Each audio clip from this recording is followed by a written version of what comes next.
YouTube. It's Activiz back with a brand new video. So, something a lot of talk about is this talk of losing your spark.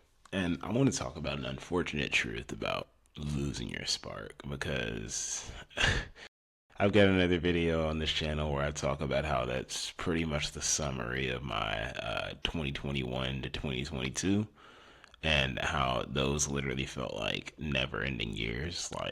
I felt stuck in that place. Like I felt like I was never gonna get out. My darkest 2 years that I literally just felt like I would never get out of or see the other end of, and I'm glad to be here now. I'm very fucking glad to be here now. But nevertheless, that's something that can happen to anyone for a litany of reasons. It can be a culmination of things, which was what happened with me, or it can be one single event that is just bad enough to send you over the edge. So, for example, like I said, it can be a culmination of things with me. My teenage years, I went through a lot that I really didn't take time to unpack until like in my 20s, until like I was in my 20s. And one of those things was my mom being in a toxic marriage, a very toxic marriage to a complete piece of shit. Like, a complete fucking piece of shit. This dude wasn't worth a fuck in the world. But my mom was married to him, and I had to completely against my will witness a lot of the toxic shit that that went on in that marriage. I'm talking like it'd be like a fucking school night, and they're arguing at like 2 o'clock in the fucking morning, and I'd be staying up, pretending to watch TV so I could listen for any escalation because I would be fully prepared to run in that room and kill that motherfucker if I had to. I would go to school the next day completely like deprived of sleep, angry because I'm, for one, deprived of sleep, two, because I hated my fucking mom's husband at the time. Like, I hated his fucking guts. And I just couldn't wrap my head around why she stayed with him. Couldn't wrap my head around that shit at all. It affected the way I performed at school. It affected my schoolwork. It affected many aspects of my life. That it affected many aspects of my life. But through that, I remained strong. And I would say that I remained strong by using school and hanging out with my closest friends at that time as an escape. And if I couldn't, and obviously I couldn't spend all my time at school, friends weren't always available to hang out. So watching YouTube or playing the video games was also a good escape if I was ever stuck home with that motherfucker because I hated this nigga so much we never talked. Unless we absolutely fucking had to, we never fucking talked. We would literally just walk past each other and not say a damn thing. I hated asking this nigga for rides. Like if I didn't have, like when I didn't have my license or a car yet, and I needed to go somewhere, but I obviously couldn't drive. Like I hated asking this nigga for rides. I hated this nigga taking me places. I genuinely hated this motherfucker. But certain things I use as escapes help me stay strong. Betrayal from friends did add to it, but nevertheless, I remained strong because I was determined to get the hell out of the town that I lived in. I moved back eventually, but I was determined to get the hell out of this town as soon as I finished high school. I literally made a goal. As soon as I finish high school, I'm leaving. I'm fucking leaving. Things panned out differently. Nevertheless, I still ended up out there and loved my time out there. But I never really confronted the trauma from dealing with the different things, such as betrayal from friends. Like, I had one friend literally try to frame my brother for a fucking murder, which obviously impacted the way that I trusted most people. And I never unpacked that. I never unpacked how living through my mom's toxic marriage affected me. And it kind of just sat there, dormant, compartmentalized. The straw that broke the camel's back, though, was my dad's sudden death and the realization that I couldn't rely on my friends the way I thought that I could. And that led to a complete loss of trust in people and self isolation. Like, if I could tell you how my 2021, if I could define my 2021 in like a few simple words, it would be that complete loss of trust in people and self isolation. Because, and I've talked about that in another video. But real quick summary on that situation. The night he died, it felt like no one gave a fuck. Like, it felt like everyone who would, who I considered a friend, just considered my dad's death an afterthought. Like, some of these people didn't bother to express condolences, like, or offer any words of support. I had one motherfucker literally reach out to me for a favor. Like, they were watching my Snapchat story where I was literally grieving my dad's death. And rather than saying, hey, I'm sorry about your loss, take your time. I'm here if you need me. This motherfucker asked me for a fucking favor. When I tell you, what I did that night, I went on a mass blocking spree. Like, I went on a purge of my Facebook friends, my Instagram following lists, who I was following on Instagram, who was in my contacts, who was on my Snapchat. I went through a massive purge of everybody in my phone. And yeah, it led to me pushing people away, allowing new people in, allowing new friends in, making new friends. And I began to self isolate, almost as a form of like self protection, because I felt like no one could really be trusted. So, what was the point? You know? And I managed to pull myself out of that, though. It wasn't an easy task whatsoever. There were a lot of like ups, downs, and yeah, a lot of trial and error. A lot of moments where I just thought something was fucking wrong with me and I was just gonna be fucked up forever. But I managed to pull myself out. And I'll tell you this much. One of the deadliest things, something I realized out of that was one of the deadliest things that you can do is to allow things to culminate like that. Small, big, it doesn't matter. One of the deadliest things that you can do, especially as a man, is to compartmentalize shit and let things just culminate like that. Because exactly what's going to happen, there will be a big event or a straw breaking the camel's back event that's going to knock all those other dominoes down. And that's it for some people. That is literally enough for some people to take their fucking lives in that moment, like without any afterthought. I'm thankful that like the times I've came close to that I gave some thought and I was like, no, this will literally destroy people who I love and care about. This will literally ruin people who I fucking care about. Like, I can't do this. I won't do this. I got so much more life to live. I refuse to. But some people, they can't. They just can't. So yeah, allowing things to culminate can be deadly. We'll get into that. I'm gonna get into that later. But I do want to talk about how this is an unfortunate feature of life. This is something you cannot run from. Everyone's going to experience a moment like this at some point where you experience something traumatic or a culmination of things that were traumatic and eventually take their toll on you.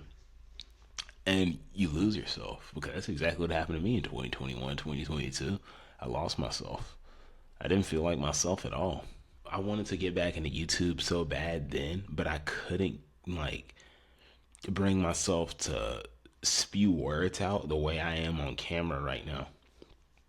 It just wouldn't come out. I didn't know what the hell to talk about anymore. It felt like I literally lost my fucking like flame. My creative juices were zapped. I didn't want to do anything. I was losing interest in all my fucking hobbies. I was losing interest in everything. Nothing really brought me joy. I'd rather at that time it literally just laid on the couch and waste away watching fucking anime. And while that's not what I did, it's a good image of what I was feeling, of the thoughts that were running through my mind. I just wanted it all to stop. I wanted all the pain, all the struggle, all everything to just stop. And look, like I said, it's an unfortunate feature of life. You can experience a traumatic event or go through a brutal betrayal that's completely out of your control. Life is so fucking random. The most random shit can happen that's completely out of your control that can set you down this exact spiral, that can put you on a downward spiral just like that. It can be a culmination of things, such as in my situation, a lot of things that you don't really address or unpack that you allow to just continue to become compartmentalized and fester. And eventually, something happens, and that's the straw that breaks the camel's back. And usually, usually, I'm telling you, people in this category, these are usually the people who end up killing themselves.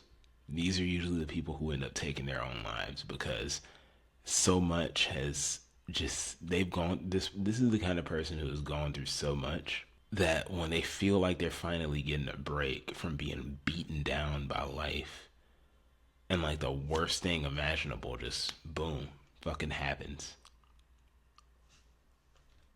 they usually can't take it anymore. And I mean, it sounds horrible, but can you really blame them for feeling that way? And I'm saying that as someone who was in that situation. I understand why people would feel that. That's why I say, can you really blame them for feeling that way? You feel like life is just out to get you. And it's not the case, but it feels that way. And the struggle of going through that while you're growing through age, like that, you're in that weird point in your 20s where a lot of your old habits start feeling dull and repetitive. You've known these habits were unhealthy for a while, but you probably know that now.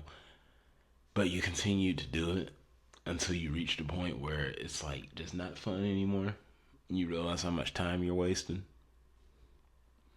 because you're questioning everything. You're questioning everything you say, questioning everything you do, questioning yourself, even. And you're all in all not feeling like your best self, not even feeling like yourself. But it's a and that's a hell. That's a specific kind of hell that you can get through. It just takes some action. Like I said in another video, the antidote to despair is action. So, some actionable steps that you can take to bounce back. Own whatever has happened within your life, whether it's one specific event or a culmination of things.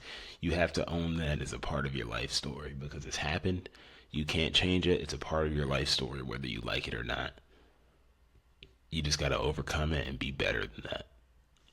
Journal about it all, though, in an unfiltered and raw manner. I'm talking your rawest thoughts, your rawest, like,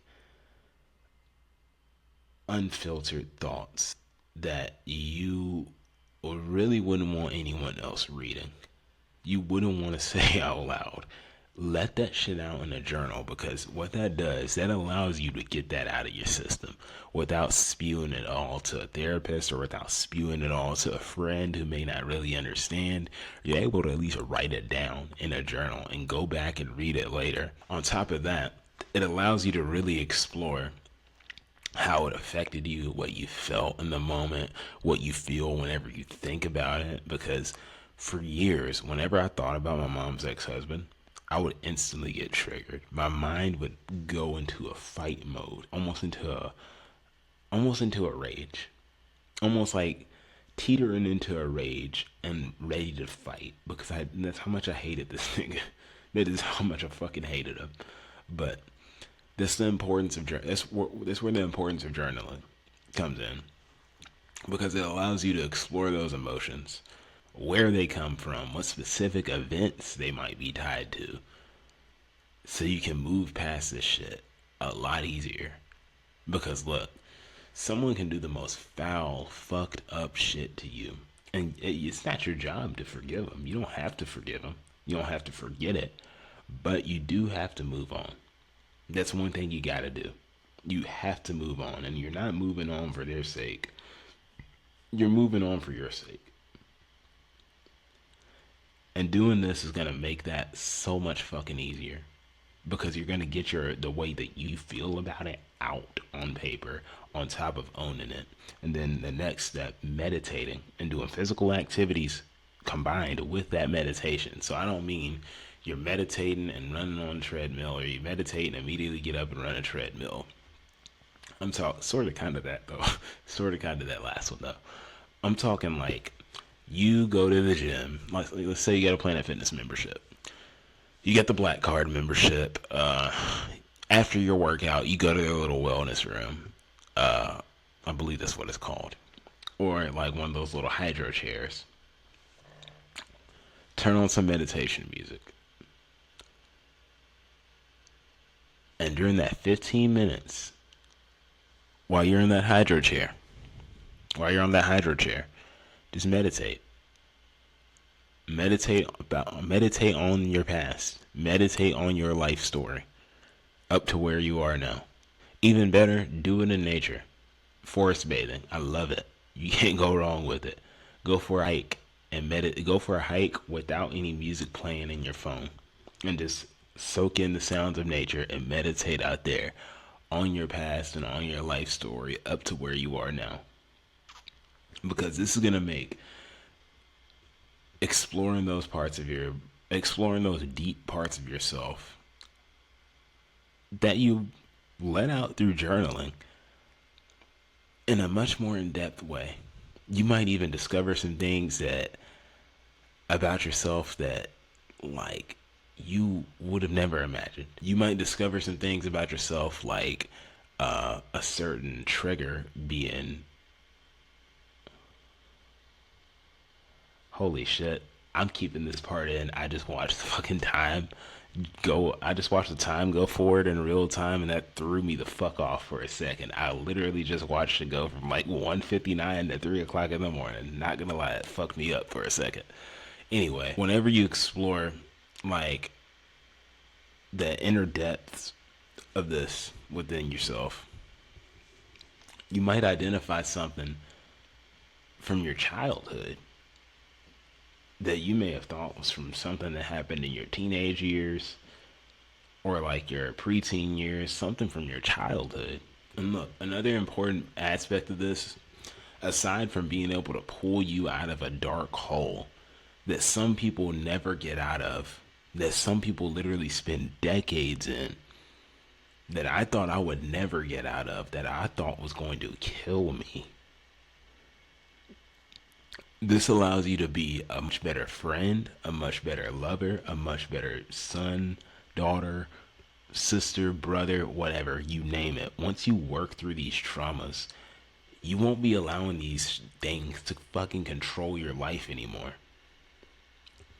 Because your traumas have much more of an impact on the way you present yourself in your day-to-day life, in business, in friendships, in relationships, hell, even in your familial relationships.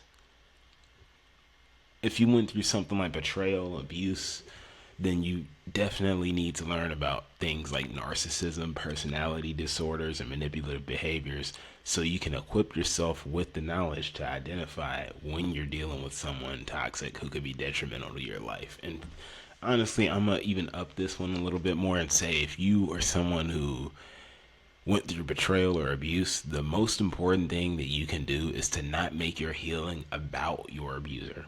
Do not make your healing about the narcissistic abuser. Make your healing about you. Because something you need to understand, a person was at war with you. That was psychological war. That was full-on psychological warfare, physical, spiritual, psychological warfare, you name it. When you're dealing with an abuser, you're dealing with someone who is at war with you. So you're going to be in an angered, volatile state whenever you're around them all the time, never getting to really know your true self. So make your healing about you and not about your abuser. Start going after goals that you genuinely want to accomplish, whether it's big or small, no matter how long it's going to take you to get there. Why? Because this gives you something to focus on. Yeah, you can do all this other stuff that I talked about, but if you don't have anything that makes you excited to get out of bed in the morning, it's very easy to end up right back to square one. So, fine, you got goals. I know you do. I know you do. Everybody's got goals. Think about your goals that you want to accomplish and go after those shits. Go after them unapologetically and lock the fuck in on them. Pick a target and lock in on it because that'll give you a reason to get out of bed every day. And that's the most important first step, getting out of bed in the morning. Because when you're depressed like that, when you're depressed enough to where you feel like you've lost your, when you're depressed to the point where you've lost your spark, you feel like you've lost yourself as a person, it's impossible to get out of bed some days. You don't even want to get out of bed some days. You want to fucking sleep all day. Which is why the most important first step you can make is to just get up. Comment just get up. If you enjoyed this video and this video helped you, hit the thumbs up as well. If you like this video, subscribe, hit the bell, so you make sure you never miss a video. I post 3 times a week, Monday, Wednesday, and Friday. And until next time, I'll see y'all in the next video. Go do something positive for somebody out there. This is